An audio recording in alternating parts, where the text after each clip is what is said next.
kulanti wanaagsan dawadayaal kuna soo dhawaada barnaamijka wararkii ugu dambeeyay ee Soomaaliya. qodobadan caawa barnaamijka ku soo qaadi doonana waxa kamid ah wararkii ugu dambeeyay arrimaha siyaasadda dalka, madaxweyne Farmaajo oo taageero caalami ah ka dalbaday dawladaha sida weyn u daneeya arrimaha Soomaaliya, iyo Turkiga oo noqday dalkii ugu horeeyay ee ka jawaaba dalabka madaxweyne Farmaajo. xogo iyo warbixino culus oo ku saabsan dalabka madaxweyne Farmaajo waxa keenay ayaan idiin soo gudbin doonaa insha Allah. Ra'iisul Wasaare Rooble oo xilka qaadis ku sameeyay mas'uuliyiin ka tirsan xukuumaddiisa, iyo Ra'iisul Wasaare Rooble oo mar kale digniin culus u diray wasiiradiisa. magacyada mas'uuliyiinta xilalka laga qaaday ayaan idiin soo gudbin doonaa. xukuumadda Soomaaliya oo soo bandhigtay liiska xubnaha laga saarayo gudiyada doorashada ay cabashada ka keeneen midowga murashaxiinta. Ra'iisul Wasaare Rooble oo si degdeg ah u dalbaday in la soo xaqiijiyo xubnaha laga saarayo gudiyada doorashada. qodobada kale ee wararkeenana waxaa ka mid ah dowladda federaalka Soomaaliya oo qaaday tallaabo si weyn uga careysiisay Yahuudda xilli dowladda federaalka ay taageero weyn u muujisay walaalaha reer Falastiin. waxaan idiin soo gudbin doonaa tallaabada ka careysiisay Yahuudda ee ay qaaday dowladda federaalka, iyo arrin murugo leh oo ka dhacday magaalada Muqdisho, iyo gabar yar oo 11 sano jir ahayd oo meydkeeda laga helay gurigeeda xilli si arxan darro ah loo dilay. qodobadaas ayaan ku faahfaahin doonaa barnaamijka insha Allah, waana habeen Talaado ah 1 bisha 6 ee Juun sanadka 2021. barnaamijka wararka Soomaaliya waa mid aan ku soo gudbino dhammaan dhacdooyinka dalka. haddaba daawada ka qayb qaado dib u dhiska dalka inagoo ka dheeraanayna wax walba oo dib inoo celin kara. waad ku mahadsantihiin inaad taasna la fahantaane, fadlan nala faafiya wararka oo gaarsiiyo saaxiibadeena idinka oo ku shargareynaya baraha bulshada. mahadsanidin. aynu ku bilowno wararkeenna. madaxweynaha Soomaaliya mudane Maxamed Cabdullaahi Farmaajo ayaa lagu soo warramayaa in uu taageero caalami ah weydiistay dowladaha sida weyn u daneeya arrimaha Soomaaliya, iyadoo dhinaca kale la tilmaamay in Turkiga uu noqday dalkii ugu horeeyay ee ka jawaaba dalabka madaxweyne Farmaajo. sida wararkeennii maanta aad ku daawateen, madaxweyne Farmaajo ayaa doonaya in go'aan adag uu ka qaato dowladda Kenya oo iyadu hanjabaado isdaba jooga u soo diraysa xukuumadda federaalka ah ee Soomaaliya.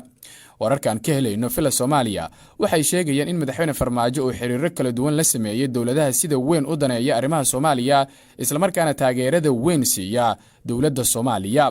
dowladaha uu xiriirka la sameeyay madaxweyne Farmaajo waxaa ka mid ah dowladda Turkiga oo ah garabka koobaad ee madaxweyne Maxamed Cabdullaahi Farmaajo iyo guud ahaan ee dowladda Soomaaliya. waxaa sidoo kale uu xiriir la sameeyay dowladda Qatar oo iyaduna taageerta dowladda federaalka ah ee Soomaaliya. madaxweyne Farmaajo ayaa sidoo kale dhinaca kale xiriir la sameeyay dowladda Ethiopia oo xiriir hoose uu ka dhaxeeyo Farmaajo iyo waliba sidoo kale Abiy Ahmed. waxaa sidoo kale aan xogo ku helnay in madaxweyne Maxamed Cabdullaahi Farmaajo uu xiriiro kala duwan la sameeyay wadamo kale oo ka tirsan Yurub, kuwaasi oo si weyn u taageera dowladda Soomaaliya. waxaana ka mid ah dowladahaas dowladda Sweden. Farmaajo dalabkan uu ka dalbanayo dowladaha sida weyn u daneeya arrimaha Soomaaliya in ay taageero caalami siiyaan ayaa waxa ujeedku uu yahay in markaasi cadaadis uu kaga imaanayo dowladda Kenya. Kenya ayaa iyadu ku hanjabaysa in ay xayiraado horle ku soo rogayso Soomaaliya. waxaana madaxweyne Farmaajo uu doonayaa marka uu taageero buuxda ka helo dowladahan in uu go'aankii ugu cuslaa oo lama filaan ku noqon doono xukuumadda ee Kenyatta uu isagu markaasi soo bandhigo amaba uu qaato. waxaa xogaha aan helnay ay sheegayaan in Turkiga uu noqday dowladihii ugu horeeyay ee markaasi ka soo jawaaba dalabka madaxweynaha Soomaaliya mudane Maxamed Cabdullaahi Farmaajo ee ku saabsan in la taageero dowladdiisa. Turkiga ayaa sheegay in uu si buuxda ula shaqayn doono mar walibana uu u garab taagan yahay dowladda madaxweyne Maxamed Cabdullaahi Farmaajo. Turkiga waxa uu ka mid yahay dowladaha sida dhow ula shaqeeya isla markaana ka shaqeeya xoojinta ciidamada qalabka sida qaybihiisa kala duwan. shalayto ayay ahayd markii Turkiga ciidamo lagu soo tababaray oo ka mid noqonaya kumaandooska Gorgor ay ka soo degeen garoonka diyaaradaha ee magaalada caasimadda Muqdisho. ciidankaas ayaa waxa ay qayb ka noqonayaan kumaandooska Gorgor, waana ururka toddobaad ciidamadaas Gorgor, waxaana soo tababara ciidamadaas alaaba dowladda Turkiga. lama oga sida dowladaha kale dalabkan uu u gudbiyey madaxweynaha Soomaaliya Maxamed Cabdullaahi Farmaajo uga taageeri doonaan iyo waliba sidoo kale jawaabta ay ka soo bixin doonaan, balse madaxweyne Farmaajo ayaa isagu haatan wada abaabulkii ugu xooganaa iyo isbedel uu ku sameeyo xiriirka Soomaaliya iyo waliba sidoo kale Kenya oo hadda la ogyahay in uu xun yahay isla markaana meeshii ugu xumeyd gaaray, inkastoo dhowaan markaasi la soo celiyay xiriirka labada dal ee dhinaca diblomaasiyadda, balse haatan wax isku soconaya oo labada dhinaca maadaama Kenya ay sheegtay in iyadu hawadeeda ay xiratay isla markaana ay hakisay duulimaadyadii labada dhinac isaga kala gooshi jiray. qaybaha hore ee wararkeena ayaa la socotaan. Ra'iisul Wasaaraha Jamhuuriyadda Federaalka ah ee Soomaaliya Mudane Maxamed Xuseen Roble ayaa xilka qaadis ku sameeyay mas'uuliyiin ka tirsan xukuumaddiisa, iyadoo dhinaca kale Ra'iisul Wasaare Roble uu mar kale digniin culus u diray wasiirada ka tirsan xukuumaddiisa oo iyagu horay digniin loo siiyey. Ra'iisul Wasaaraha Xukuumadda Federaalka ah ee Soomaaliya Maxamed Xuseen Roble ayaa xilalkii ka qaaday agaasimayaashii guud ee laba wasaaradood oo muhiim ah, isagoo magacaabay agaasimayaal cusub.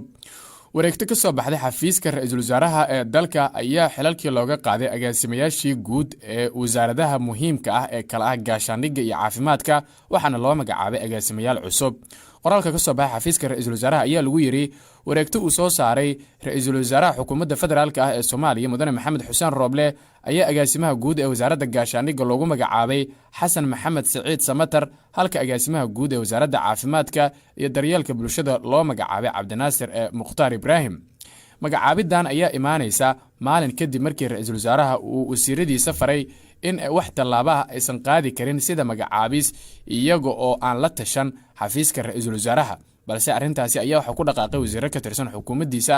arrintan ayaana ah in mar kale digniin loogu dirayo wasiirada ka tirsan xukuumadda federaalka ah ee Soomaaliya. xukuumadda Ra'iisul Wasaare Roble oo xilligan ay ahayd in aysan ku dhaqaaqin xilal magacaabis ayaa waxaa xawli ku socda qorshayaal lagu kala bedelayo iyo qaar lagu magacaabayo mas'uuliyiin cusub, inkastoo Ra'iisul Wasaaraha arrintan uga gol leeyahay tallaabo ay qaadeen wasiirro ka tirsan xukuumaddiisa oo horay markaasi digniin u qabay. barnaamijka wararkii ugu dambeeyay ee Soomaaliya ayaa la socotaan. markaana haddii aynu fiirino xukuumadda Soomaaliya ayaa waxa ay soo bandhigtay xubnaha laga saarayo gudiyada doorashada ee ay soo gudbiyeen xubnaha midowga murashaxiinta mucaaradka ah, iyadoo Ra'iisul Wasaare Roblena uu amar ku bixiyey in si degdeg ah looga soo jawaabo amaba loo soo xaqiijiyo xubnahaas in guddiga laga saarayo iyo in kale. guddiga uu Ra'iisul Wasaaraha Soomaaliya Maxamed Xuseen Roble u saaray xaqiijinta xubnaha cabashada ee gudiyada doorashooyinka waxay maanta soo bandhigeen xubnaha cabashada ay ka muujiyeen midowga murashaxiinta iyo waliba sidoo kale xubno kale oo ka tirsan dowladda Soomaaliya. afhayeenka guddigaas ayaa waxaa lagu magacaabaa Cabdiraxmaan Yuusuf Al-Cadaala oo ah wasiir ku-xigeenka wasaaradda warfaafinta. waxa uu sheegay in ay soo gaartay magacyada ilaa iyo in ka badan 60 xubnood oo uu sheegay in cabasho laga soo gudbiyey. wasiir Al-Cadaala ayaa sheegay in xubnaha loo soo gudbiyey ay gaarayaan 67 shaqsi. waxa uu sheegay in 3 ka mid ah amaba 3 qaabood loogu soo kala eedeeyay eedaha loo haysto. wasiir Al-Cadaala ayaa waxa uu sheegay in arinta koobaad ay tahay inay ka tirsan yihiin ciidamada qaranka ee dowladda federaalka ee Soomaaliya, in ay qayb ka yihiin shaqaalaha rayidka ee dowladda federaalka ah ee Soomaaliya, iyo in ay yihiin siyaasiyiin iyo xubno daacad u ah madaxweynaha Soomaaliya Mudane Maxamed Cabdullaahi Farmaajo iyo taageerayaalba inay u yihiin. wasiir Al-Cadaala waxa uu intaasi ku daray in ay baaritaan dhaba ku sameyn doonaan eedahan loo soo jeediyo xubnahan laga saarayo maalmaha soo socda ee gudiyada doorashada. dhinaca kale waxa uu xusay in hubinta xubnahan ay u adeegsan doonaan qodobo ay saxayaashii heshiiskii 27 May ka dhacay Muqdisho u dejiyeen xubnaha ka mid noqonaya gudiyada doorashada heer federaal iyo heer gobol. liiska ayaa waxaa Ra'iisul Wasaare Maxamed Xuseen Roble u gudbiyey xubnaha midowga murashaxiinta sida uu ka dhawaajiyey. wasiir Al-Cadaala waxa uu sidoo kale sheegay in xubnahan qaar ka mid ah ay soo eedeeyeen gudoomiyaha aqalka sare iyo waliba sidoo kale gudoomiyaha golaha shacabka ee baarlamaanka federaalka ah ee Soomaaliya. waa hagaag qaybaha dambe ee wararka ayaanu isla soo gaarnay. golaha ammaanka waa golaha xuquuqda aadanaha qaramada midoobay ayaa toddobaadkii la soo dhaafay waxay meel mariyeen qaraar ka dhanaa Yahuudda, iyadoo Soomaaliya ay ka mid tahay dalalkan taageeray. dowladda Soomaaliya ayaa taageeradan ay taageertay qaraarkaas waxa si weyn uga carooday maamulka Yahuudda. qaraarkaas ayaa waxa markaasi matalayay ururka islaamka OIC oo u soo gudbiyey mas-uuliyiinta Falastiin iyo Bakistan waxa ayna xeeriyeen dhismaha guddi madax bannaan oo baara in Yahuudda dambiyo dagaal geysatay. Yahuudda ayaa tallaabadan ay qaadeen dowladahaas ay qaybta ka tahay Soomaaliya si weyn uga carooday, inkastoo haatan xabad joojin la kala dhex dhigay dowladaha Falastiin iyo weliba sidoo kale maamulka Yahuudda. ugu dambeyntiina arrin naxdin leh ayaa ka dhacday magaalada caasimadda ah ee Muqdisho. waxaa faahfaahin ay ka soo baxayaan dhacdo naxdin leh oo ku saabsan gabar yar oo qoyskeeda ay raadinayeen dhowr maalmood balse meydkeeda maanta laga helay gurigii ay ku nooleed. gabadhan yar oo lagu magacaabi jiray Nafiso Cumar Cabdulaahi ayaa la baafiyey muddo 2 maalmood ka hor ah markii la waayay Axadii 30 bishii May, waxaana ugu dambeyn maanta la yaab noqotay in laga dhex helay digsi weyn oo gurigooda yaalay kaasi oo lagu riday laguna daboolay. waxayna arrintan fajac ku abuurtay qoyska iyo dadka dariska la ahaa iyo guud ahaan intii maqashay. xogta laga helay laamaha amniga ayaa sheegaya in gabadha oo 11 ilaa 10 sano jir ahayd meedkeeda uu u muuqday jirdil iyo in laga xiray gacmaha iyo lugaha. waxaan ehelka gabadha yar ay sheegeen in habeen hore iyo xalay ay raadinayeen, markii dambana la dareemay ur iyadoo la arki waayay halka ay ku jirto, inkastoo markii dambe la raacay halka ay urtu ka soo baxaysay. guriga ay ku nooleed ayaa la sheegay inuu ahaa guri ay dad badan la deganaayeen, isla markaana dhammaan dadkii deganaa lagu xiray xabsiga saldhigga Dharkeenley ee gobolka Banaadir oo ah halka dhacdadu ay ka dhacday. falkan waxa uu ka dhacay xaafadda Kaawgooda ee degmada Dharkeenley. ilaa 7 qof oo ka mid ah qoyskeeda iyo dadkii guriga ku sugnaa ayaa loo xiray kiiskan, waxaana socda baaritaan lagu bilaabay dadkaasi si loo ogaado sida dhabta ah ee arrintan ay u dhacday. qodobkaas ayaa ugu dambeeyay warkeena tan iyo warkaan war la mid ah intaynu dib ugu kulmi doono. sidaas iyo nabadgelyo.